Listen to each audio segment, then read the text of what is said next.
Hi అండి. మనం తినే ఆహారంలో 6 రకాల న్యూట్రియంట్స్ ఉంటాయి. వాటిని మన బాడీకి అవసరమైన మోతాదులో తీసుకోవడం వల్ల కలిగే 6 లాభాలు ఏంటో తెలుసా? మొదటిగా, శరీరానికి కావలసినంత ఆరోగ్యాన్ని ఇస్తుంది. ఎప్పుడైతే మన శరీరం ఆరోగ్యంగా ఉంటుందో మన మైండ్ కూడా అంతే హెల్తీగా తయారవుతుంది. ఇప్పుడు మనలో హ్యాపీనెస్ పెరుగుతుంది. ఎప్పుడైతే మనం హ్యాపీగా ఉంటామో మన వర్క్ ఎఫిషియన్సీ పెరుగుతుంది. వర్క్ ఎఫిషియన్సీతో పాటు మన కాన్ఫిడెన్స్ లెవెల్స్ పెరిగి క్వాలిటేటివ్ అవుట్పుట్ని కూడా ఇస్తుంది. దీంతో మన హెల్దీ లైఫ్ స్పాన్ పెరుగుతుంది.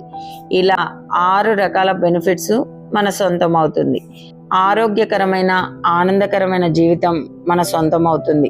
సో ఆలస్యం చేయకుండా మన బాడీకి కావలసినంత న్యూట్రియంట్స్ని ఇవ్వడంలో ఇవాల్టి నుంచి ఫోకస్ చేద్దామా?